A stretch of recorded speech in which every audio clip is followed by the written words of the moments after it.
საქართველოს ახალგაზრდა იურისტთა ასოციაციამ და მედიის განვითარების ფონდმა საკონსტიტუციო სასამართლოში მოქალაქეთა პოლიტიკური გაერთიანებების შესახებ საქართველოს ორგანული კანონის ნორმები გაასაჩივრეს, რომლებიც ორგანიზაციებსა და ინდივიდებს გაცხადებული საარჩევნო მიზნების მქონე სუბიექტებად აცხადებს. ამის შესახებ ინფორმაციას SAI ავრცელებს. ორგანიზაციები განმარტავენ, რომ ანტიკორუფციულ ბიუროს სასამართლოს თანხმობით უფლება აქვს ცხადებული საარჩევნო მიზნების მქონე სუბიექტებისგან გამოითხოვოს განსაკუთრებული კატეგორიის პერსონალური ინფორმაცია, სხვა კატეგორიის პერსონალური მონაცემი და ნებისმიერი საიდუმლო ინფორმაცია გარდა სახელმწიფო საიდუმლოებისა, ასევე როგორც განცხადებაშია ნათქვამი, გაცხადებული საარჩევნო მიზნის მქონე სუბიექტს შეუძლია დაფინანსების მიღება მხოლოდ საქართველოს მოქალაქეებისაგან. ასეთ შემთხვევაში დამფინანსებლის სახელის, გვარის და პირადი ნომრის შესახებ ინფორმაცია უნდა მიაწოდოს ანტიკორუფციულ ბიუროს, რომელიც თავის მხრივ ამ პერსონალურ ინფორმაციას თავის ვებგვერდზე განათავსებს.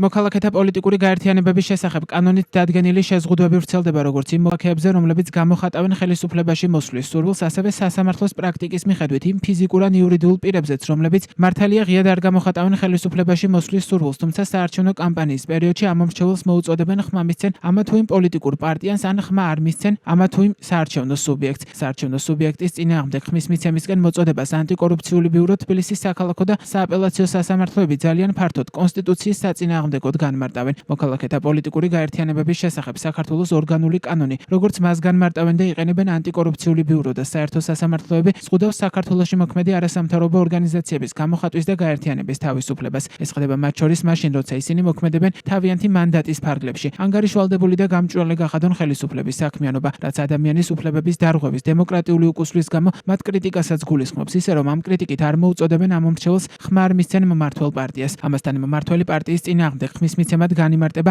არაპოლიტიკური ორგანოს საკონსტიტუციო სასამართლოს კრიტიკაც.